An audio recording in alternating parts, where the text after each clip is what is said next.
Você sabia que um dos maiores símbolos de renascimento ecológico do mundo está localizado no coração da África, mas tem uma ligação direta com o Brasil? Estamos falando do Parque Nacional da Gorongosa, em Moçambique, um dos lugares mais ricos em biodiversidade do planeta, que foi completamente devastado pela Guerra Civil e que, surpreendentemente, ressurgiu das cinzas com a ajuda indireta da ciência e do ativismo brasileiro. Esta é uma história de esperança, de superação e de união entre povos distantes, mas com desafios muito parecidos. Antes de mergulharmos nesse enredo fascinante, aproveita para se inscrever no canal, deixar o seu like e ativar o sininho. Isso ajuda muito a levar histórias como essa para mais pessoas, histórias que a mídia tradicional quase nunca conta, mas que merecem ser conhecidas por todos.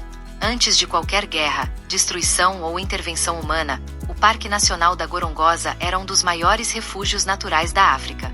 Criado oficialmente em 1960, o parque já era uma joia ambiental desde o período colonial português. Seus quase 4.000 km² abrigavam uma fauna impressionante: leões caçando em planícies abertas, elefantes migrando em manadas, hipopótamos mergulhando nos rios, aves de todas as cores sobrevoando lagos cristalinos. A Gorongosa era considerada por muitos naturalistas como uma espécie de jardim do Éden africano, onde a vida pulsava de forma exuberante e intocada. Seu solo fértil e as suas florestas tropicais alimentavam milhares de espécies, algumas endêmicas, ou seja, que só existiam ali. A paisagem da Gorongosa lembrava, em muitos aspectos, a diversidade da floresta amazônica, criando uma conexão quase espiritual com o Brasil. Dois santuários ecológicos em hemisférios diferentes, mas com funções vitais semelhantes para o equilíbrio ambiental do planeta. Tudo começou a ruir com a independência de Moçambique em 1975 e, logo em seguida, o início de uma guerra civil sangrenta que duraria quase 2 décadas. O conflito entre a Frelimo, governo, e a Renamo, rebeldes, transformou o país em um campo de batalha. E Gorongosa, por estar estrategicamente localizada no centro do território moçambicano, se tornou uma zona de confronto direto. O parque foi militarizado, suas bases turísticas viraram postos de controle e seus animais passaram a ser caçados não apenas por necessidade, mas como consequência do caos. Elefantes foram abatidos em massa para financiar o conflito. O marfim era vendido para comprar armas. Leões desapareceram quase por completo. Antílopes, búfalos, zebras e rinocerontes viraram comida de soldados. Estima-se que mais de 95% dos grandes mamíferos foram exterminados. A vegetação foi queimada, e rios como o Vunduzi foram contaminados por resíduos de guerra. O que antes era uma terra viva virou um cemitério ecológico. Quando a guerra terminou em 1992, o parque estava vazio, abandonado, morto. Era como se a natureza tivesse sido expulsa. Foi apenas nos anos 2000 que a luz começou a surgir novamente. O bilionário norte-americano Greg Carr, tocado pelas imagens da destruição, decidiu investir parte da sua fortuna em um projeto ambicioso: reviver a Gorongosa e transformá-la no maior exemplo de restauração ecológica da África. Mas ele sabia que não poderia fazer isso sozinho. Era necessário um conhecimento profundo, multidisciplinar e sensível ao contexto africano, não apenas biologia de livros, mas experiências práticas de regeneração ambiental. Foi nesse momento que as atenções se voltaram para o Brasil. Pouca gente sabe, mas uma brasileira se tornou símbolo mundial da resistência ecológica. Niede Guidon, arqueóloga e cientista que lutou por décadas para proteger o Parque Nacional da Serra da Capivara, no Piauí. Assim como Gorongosa, a Serra da Capivara estava sendo lentamente destruída por caçadores, queimadas e abandono governamental. Niede criou escolas, empregou comunidades locais, treinou guardas ambientais e restaurou áreas degradadas. Sua filosofia era clara: não se salva uma floresta sem salvar as pessoas que vivem em torno dela. Essa lógica foi levada diretamente para Gorongosa.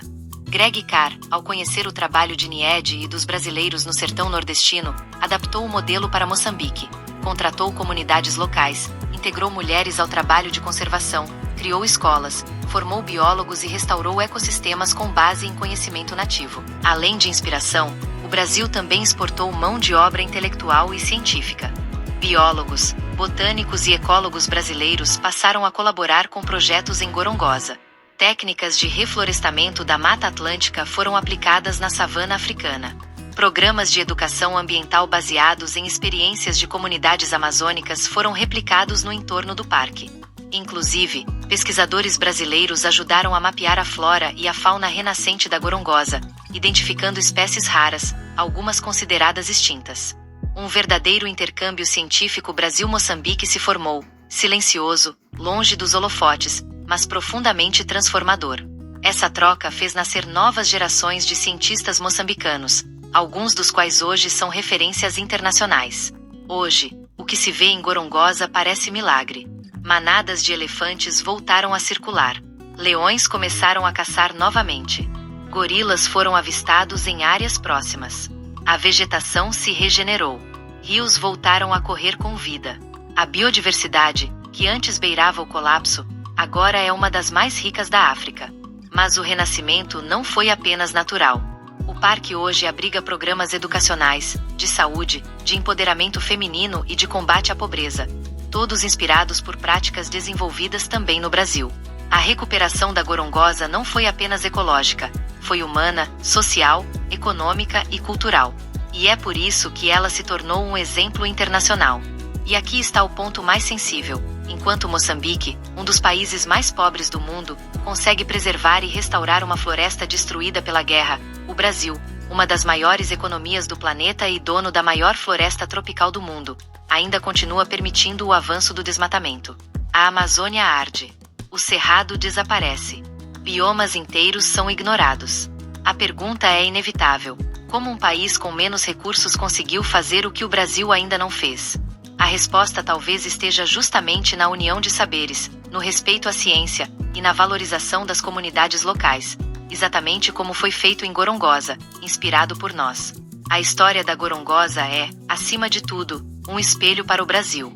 Um lembrete de que ainda há tempo para mudar, restaurar, proteger. E que, se já fomos inspiração para salvar uma floresta africana, por que não podemos usar essa mesma força para salvar o que é nosso?